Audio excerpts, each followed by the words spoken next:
उत्तर प्रदेश के लखीमपुर खीरी मामले को लेकर मध्य प्रदेश में कांग्रेस कारकुनान के जरिए खामोश एहतजाज किया गया।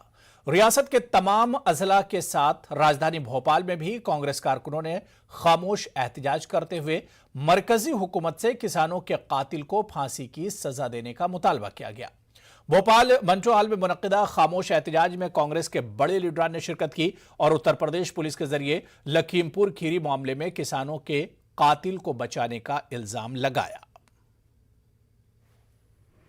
एआईसीसी के काम पर पूरे भारत में कांग्रेस के कार्यकर्ताओं ने मौन व्रत रखा। राजधानी भोपाल में भी मौन व्रत रखकर एहतजाज किया गया। लखीमपुर खीरी के मामलों का जानकारी सब एहतजाज जो किया जा रहा है, कांग्रेस हुकूमत के ये कहना है कि सारे काम किए जा चुके हैं, मुआवजा भी दिया जा चुका है, गिरफ्तारी भी हो चुकी है। कांग्रेस सिर्फ राजनीति कर रही है, वो भी लाशों पर। अब ये तो सामने धोखा ही होगा। जनता को जो धोखा दिया जा रहा है वो दिख रहा है। केंद्र सरकार ने कैसे गिरफ्तारी करी है, सर्वविदित है। प्रियंका गांधी जी को 4 दिन तक क्यों फिर गिरफ्तार रखा गया कारण बिना बताए, ये कांग्रेस राजनीति कर रही थी। को सुप्रीम कोर्ट को 100 मोटो लेना पड़ा, ये कांग्रेस सियासत कर रही है। शर्म आना चाहिए केंद्र की भाजपा सरकार को कि वो आज भी किसानों की मौत पे दर्द बांटने, उनको इंसाफ दिलाने के बजाय, उनके ऊपर कार्रवाई करने के बजाय दोषियों पे इस तरह का माहौल देश का बिगाड़ने का प्रयास कर रहे हैं, जिसकी हम सब निंदा करते हैं। और सुप्रीम कोर्ट के 100 मोटो से गिरफ्तारी हुई है और अभी भी जब केंद्र का गृह राज्य मंत्री बना बैठा और उसका बेटे की क्या। लखीमपुर खीरी मामले को लेकर मध्य प्रदेश में कांग्रेस के जरिए किए गए खामोश एहतजाज को एमपी बीजेपी ने सियासी ड्रामा करार दिया। मध्य प्रदेश के वजीर दाखिला डॉक्टर नरोत्तम मिश्रा ने कांग्रेस पार्टी के जरिए लखीमपुर खीरी मामले को लेकर किए गए खामोश एहतजाज पर चुटकी लेते हुए तंज किया। वजीर दाखिला का कहना है कि कांग्रेस की खामोशी देखना है तो कश्मीर के मामले को लेकर देखा जा सकता है, और कांग्रेस की सियासत देखना है तो लखीमपुर खीरी से बेहतर कोई मिसाल नहीं है। कांग्रेस का मौन देखना है तो कश्मीर पे देखो, और राजनीति देखना है तो लखीमपुर खीरी की देखो। ये वास्तव में मौन उनका राजनीतिक है, ये पॉलिटिकल ड्रामा है। मौन तो उनका कश्मीर पे है, जहां आईडी देखकर मार रहे हैं, एक शब्द नहीं आया पूरे खानदान का। जम्मू कश्मीर में मिलिटेंटों के हमलों में मारे जाने वाले अफराद को खिराज अकीदत पेश करने और इन हमलों की मजम्मत के लिए आज अलीगढ़ मुस्लिम यूनिवर्सिटी में तलबा ने एक कैंडल मार्च निकाला। इस मौके पर तलबा लीडर जानिब हसन ने कहा कि जिस तरह स्कूलों को निशाना बनाया जा रहा है, ये किसी तरह भी मुनासिब नहीं। उन्होंने कहा कि हुकूमत कश्मीर में पुरतशद्दुद हमलों को रोकने में नाकाम साबित हो रही है और बेगुनाह अफराद की जानें जा रही हैं। हम सभी तलबा बिरादरी इनके गम में बराबर के शरीक हैं।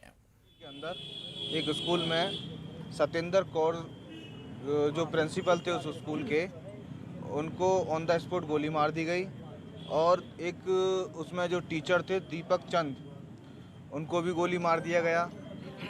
इन दोनों को गोली मारने के बाद बहुत सी चीज़ें वहाँ कश्मीर के अंदर हुई और बहुत सी सोशल मीडिया पे चल रही हैं। आज हमारा जो मकसद है वो इनको श्रद्धांजलि देने का है। आज हमने जो आर्ट फैकल्टी से लेकर बाबे सैयद तक एक कैंडल मार्च निकाला और हमने इनको जो है श्रद्धांजलि दी। हम अलीगढ़ मुस्लिम यूनिवर्सिटी के छात्र सभी इन परिवार वालों के साथ हैं, और हमें बड़ा दुख है कि एक इंस्टीट्यूशन में, एक स्कूल में इस तरीके की घटना कश्मीर के अंदर हो गई। दिल्ली में उर्दू टीचरों की कमी पर अक्सर सवाल होता है, लेकिन आज हम अपनी इस रिपोर्ट में बताएंगे कि किस तरह सरकारी महकमे के जरिए उर्दू टीचरों की कमी बनाकर रखी जाती है। देखिए इस खास रिपोर्ट में।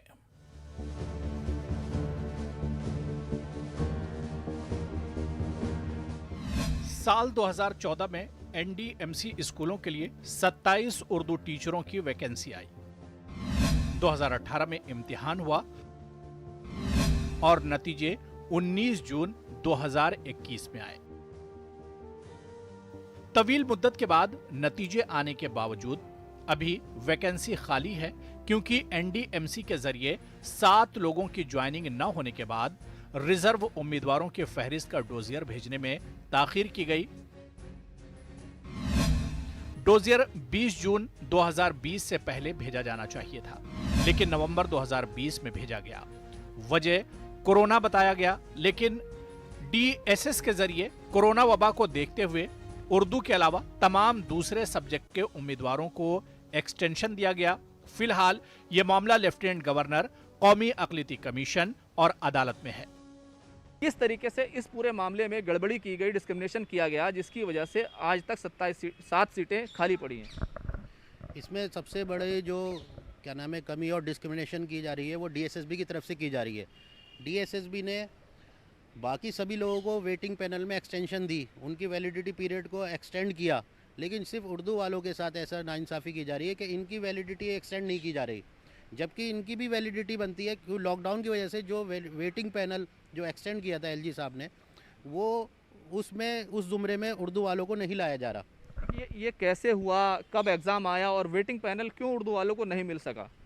वेटिंग पैनल ये एग्ज़ाम हुआ था सितंबर 2018 में और रिज़ल्ट आया था 21 जून 2019 को, और इसकी वैलिडिटी जो थी वेटिंग पैनल की 20 जून 2020 तक थी।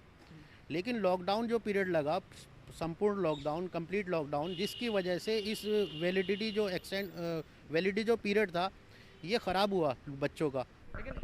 लेकिन ये एक्सटेंशन नहीं हुआ, लेकिन जो वैलिडिटी थी उसके अंदर लोग ज्वाइन नहीं कर सके। क्या कमी हुई कि वेटिंग लिस्ट नहीं निकल पाई? क्या टाइम से जो है डिपार्टमेंट्स की तरफ से वेटिंग लिस्ट नहीं मांगी गई? डिपार्टमेंट ने भी सुस्त रवि का बहुत मुजाहरा किया, उसने जॉइनिंग देने में बहुत डिले किया, और जॉइनिंग के बाद जो सीटें खाली रह जाती हैं उसके डोजियर वापस भेजने में DSSB NDMC ने बहुत सुस्त रवि इख्तियार की, और वो नवंबर 2020 में भेजी गई, जिसकी वजह से DSSB ये कह रहा है कि भाई उसे भेजना चाहिए था 20 जून से पहले 2020 से पहले भेजना चाहिए था। अब ये दो डिपार्टमेंट की आपसी रस्साकशी में हम बच्चों का क्या होगा? दरअसल DSSB की पॉलिसी के तहत रिजल्ट आने के 1 साल के अंदर डोजियर मिलना चाहिए था। के जरिए बनाई गई नई पॉलिसी के तहत इस मसले को भी ले लिया जाता तो तलबा को, टीचर और उम्मीदवारों को रोजगार मिल जाता। न्यूज़ 18 उर्दू के लिए दिल्ली से खुर्रम शहजाद की रिपोर्ट। चलिए यहां पर रुकेंगे फिलहाल छोटे से ब्रेक के लिए।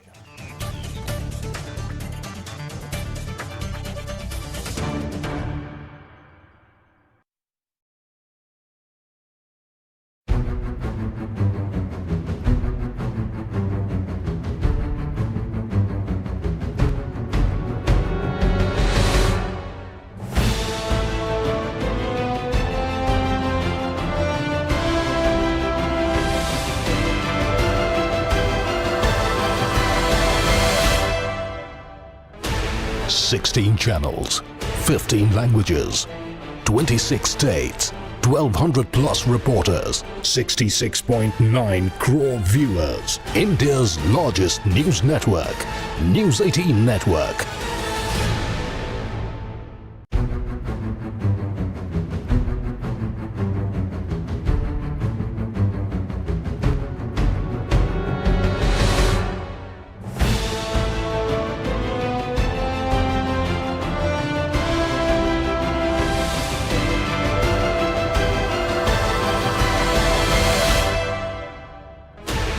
Sixteen channels, 15 languages, 26 states, 1,200 plus reporters, 66.9 crore viewers. India's largest news network, News 18 Network.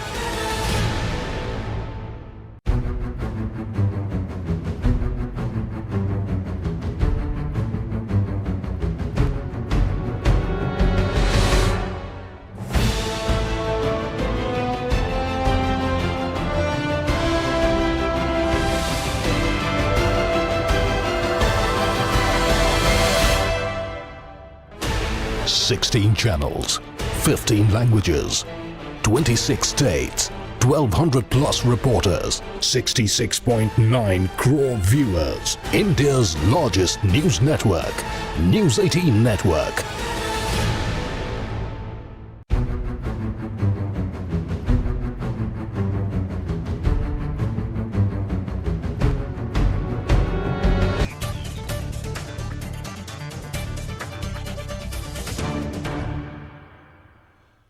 Karnataka के वज़ीर आला बसवराज बोम्मई ने बेंगलुरु में मुस्लिम वफ्द से मुलाकात नहीं की। जी हां, वज़ीर आला ने अपनी मसरूफियत के बावजूद चंद दीगर तबकों के वफ्द से मुलाकात की, लेकिन मुस्लिम वफ्द की जानिब नजर उठाकर भी नहीं देखा। देखिए न्यूज़ 18 उर्दू की ये खास रिपोर्ट।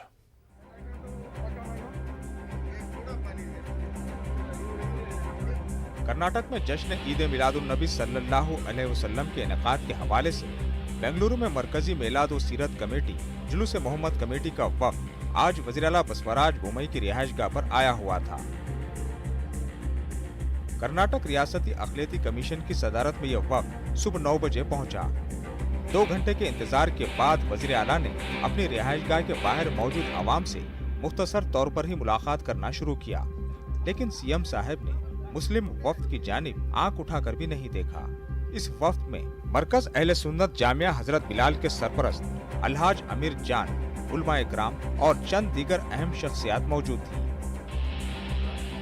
मुस्लिम वफ्द को कभी इधर तो कभी उधर जाने की बात कही गई, लेकिन वज़ीर आला से 1 मिनट की मुलाकात भी ना हो सकी। कर्नाटक अक़लियती कमीशन के चेयरमैन इस पूरे मामले पर कुछ यूं कहते हैं। और बहुत सारे जो है कम से कम 15-20 लोग वज़ीर आला की रिहाइशगाह पर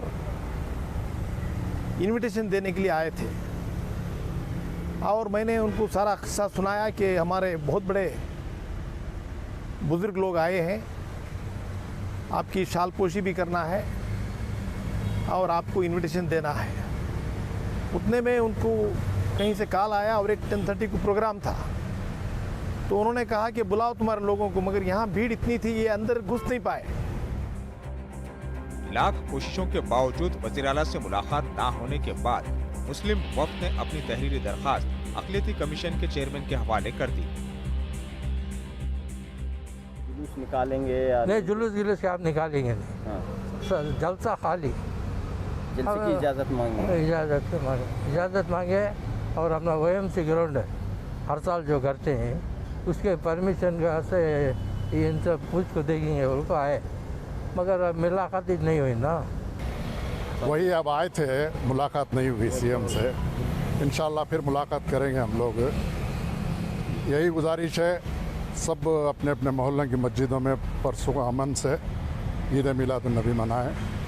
इंशाल्लाह अगर इजाज़त मिली तो हम लोग फिर इसका अनाउंस करेंगे और सबको मुबारकबाद जुलूस मोहम्मदी की तरफ से मुबारकबाद पेश करें। एक इज्तिमाई प्रोग्राम जलसा करने के लिए इजाज़त दी थी, ये मुतालिबा लेकर आए। इत्तेफाक से अल्लाह की क्या मर्ज़ी थी कि वो भी मसरूफ़ थे, ये भी मतलब। खैर हमारा पैगाम जो है हमारे माइनॉरिटी कमीशन के चेयरमैन जनाब अजीम साहब के ज़रिए जो है इस वक्त मैं समझता हूँ कर्नाटक के मुसलमानों की नुमाइंदगी वो कर रहे हैं, तो इस वजह से हम लोग उनके हवाले कर रहे हैं। देखिए अगर अल्लाह की मर्ज़ी रही, इजाज़त मिली तो हम लोग इंशाल्लाह प्रोग्राम करेंगे गवर्नमेंट के प्रोटोकॉल को फॉलो करते हुए।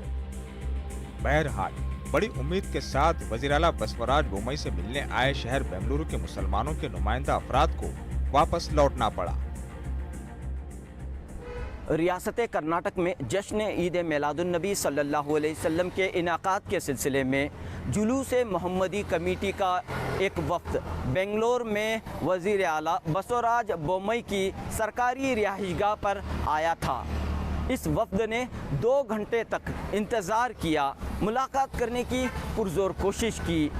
इस मौके पर रियासती अक़लियती कमीशन के चेयरमैन अब्दुल अज़ीम भी मौजूद थे, लेकिन इसके बावजूद वज़ीर आला ने जुलूस मोहम्मदी कमेटी के वफ्द से मुलाकात नहीं की, जिसकी वजह से वह कमेटी ने यानी जुलूस मोहम्मदी कमेटी ने अफसोस और तशवीश का इजहार किया है। कैमरामैन महेश के साथ Rauf Ahmed, news 18 Urdu, Bengaluru. Students Islamic Organisation से वाबस्ता फर्टिनिटी मूवमेंट ने मुस्लिम इलाकों में बड़े पैमाने पर वैक्सीनेशन मुहिम शुरू करने का ऐलान किया है। गुज़िश्ता 8 अक्टूबर से इलाहाबाद में मुख्तलिफ मिली तंजीमों की तरफ से एक बड़ी अवामी बेदारी मुहिम की शुरुआत की गई है। इस मुहिम में मुस्लिम तबके के कई सरकर्दा अफराद शामिल हैं। समाजी खिदमत की इस मुहिम में फर्टिनिटी मूवमेंट ऑफ इंडिया ने भी शामिल होने का फैसला किया है। तंजीम का कहना है कि वो मुस्लिम इलाकों में वैक्सीनेशन बेदारी मुहिम चलाएगी। तंजीम का कहना है कि कोरोना से बचाव के लिए अभी भी मुस्लिम इलाकों में वैक्सीनेशन की रफ्तार तशवीशनाक हद तक सुस्त रफ्तारी के शिकार है। फर्टिनिटी मूवमेंट का यह भी कहना है कि जरूरतमंद मरीजों के लिए मुफ्त ब्लड बैंक का क़याम जल्द ही किया जाएगा। और वैक्सीनेशन कैंप जिसमें तमाम लोग जो हैं उनको जो अब तक वैक्सीन नहीं ले पाए हैं वो इस कोविड से बचाव के लिए उनका वैक्सीनेशन किया जाएगा। और एक ब्लड बैंक तैयार किया जा रहा है जहां पर हम लोग 25 से 30 लोगों का ब्लड कलेक्ट करेंगे और उसको हॉस्पिटल्स में रखवाएंगे ताकि अर्जेंट में जिनको ज़रूरत पड़ती है नहीं मिल पाता है तो अपने फैमिली मेम्बर्स के लिए, अपने जानने वालों के लिए हम वहाँ से कलेक्ट कर सकें। सरकारी तालीमी इदारों में उर्दू मीडियम असातिज़ा के दाखिले को यकीनी बनाने के लिए रियासत गिर सतह पर एक मुहिम चलाई जा रही है। इस मुहिम के तहत असातिज़ा टीईटी एग्ज़ाम कैसे कामयाब कर सकते हैं, इसकी तरबियत दी जा रही है। जलगांव में ऑल इंडिया मेमन जमात की जानिब से एक रोज़ा टीईटी वर्कशॉप हुआ। इस वर्कशॉप में माहिर तालीम अंजुम रिजवी ने असातिज़ा की रहनुमाई करते हुए उम्मीदवारों के खदशात दूर करने की कोशिश की। वाज़ेह है कि यह तरबियती मुहिम बिल्कुल मुफ्त चलाई जा रही है। ऑल इंडिया मेमन जमात के जिम्मेदारों का कहना है कि होनहार तलबा को आगे बढ़ाने के लिए मुस्तकबिल करीब में एक जामे प्रोजेक्ट पर काम किया जाएगा। टीईटी प्रोग्राम में के बच्चे में शॉर्ट पीरियड की नोटिस में भी काफ़ी बच्चे यहाँ जमा हुए, काफ़ी अच्छा प्रोग्राम हुआ। इस प्रोग्राम में काफ़ी बच्चों को जो खासियत थी वो लड़कियों की तादाद जो हमारी अपेक्षा से भी ज़्यादा आई है। ये लड़कियाँ जो इतनी सारी हमारी जो यहाँ पर जमा हुई उससे हमारे को ऐसा एहसास हुआ कि एक लड़की अगर पढ़ाई करेंगी, आगे जाएंगी, टीचर बनेंगी तो पूरा घर को आगे बढ़ेंगे। ऐसे बच्चों को जिनमें यकीनन क्वालिटी है, ऐसे बच्चों के लिए मुस्तकबिल में एमपीएससी, यूपीएससी, नीट, जेईई और टीईटी ऐसे तमाम जो कॉम्पिटिटिव इम्तिहानात है, जो एग्ज़ाम्स है मसाबकती, उनके लिए बाहर से एक्सपर्ट्स और काउंसलर्स को हायर करके इन बच्चों को उनके निगरानी में तैयार किया जाए ताकि हमारे बच्चे भी जो है सिविल सर्विसेज में और गवर्नमेंट जॉब में, गवर्नमेंट सीट पर अपनी जगह बना सके। अलीगढ़ मुस्लिम यूनिवर्सिटी के बानी सर सैयद अहमद खान का यौम पैदाइश 17 अक्टूबर को मनाया जाएगा।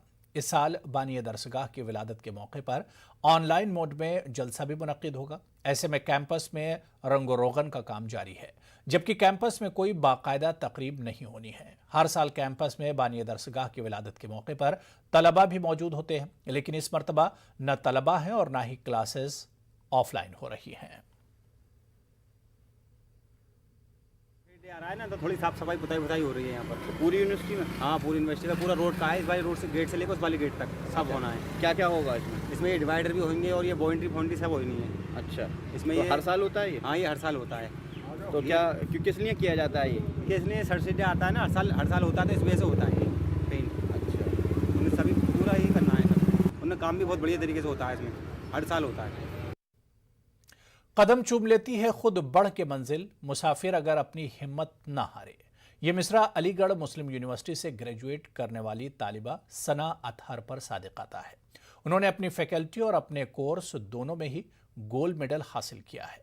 वो अपनी परवाज़ यहीं तक नहीं रखना चाहती। उन्होंने अपने शुरुआती दौर में जो ख्वाब देखा था वो आज शर्मिंदा ताबीर हो रहा है। सना अतहर का जर्मनी में कंप्यूटर साइंस के लिए नंबर 1 कही जाने वाली सारलैंड यूनिवर्सिटी में दाखिला हुआ। वो अपना पोस्ट ग्रेजुएट वहीं से मुकम्मल करेंगी। सना की इस कामयाबी पर उनके अहले खाना भी मसरत का इजहार कर रहे हैं।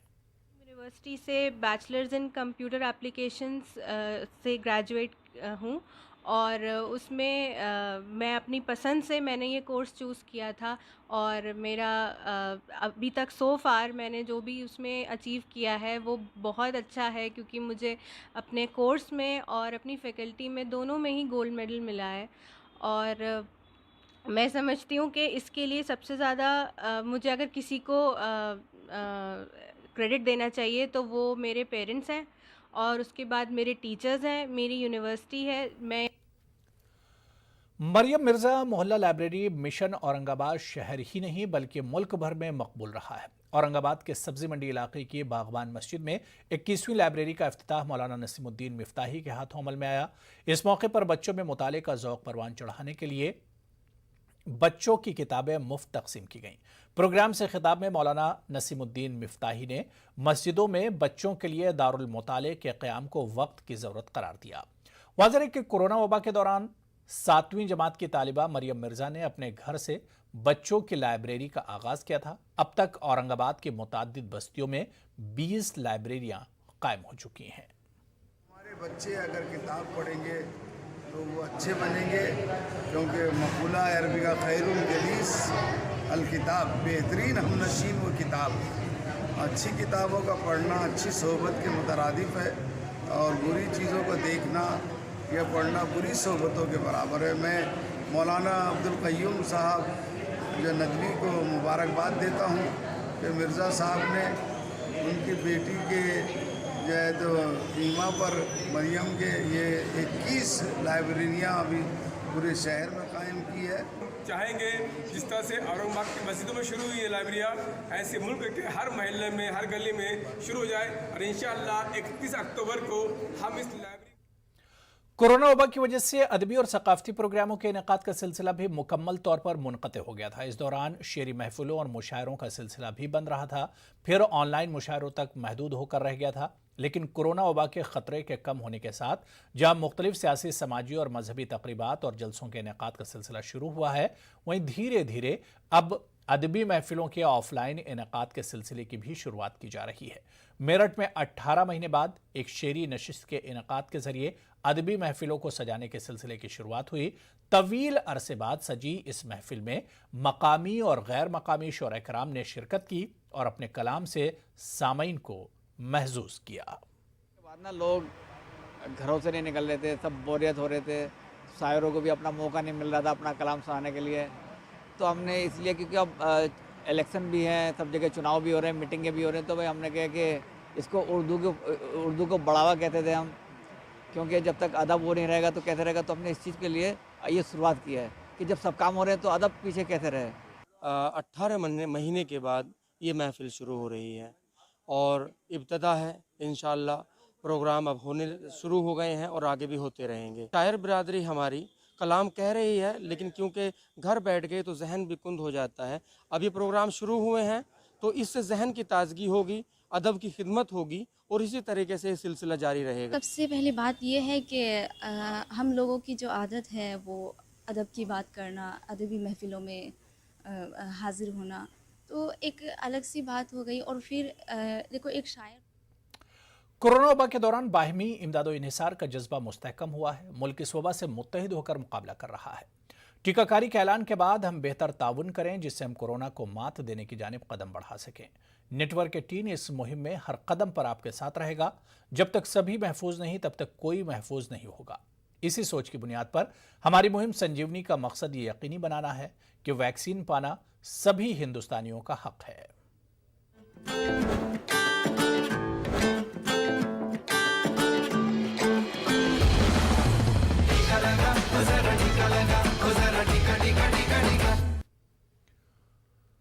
तो चलिए इस बुलेटिन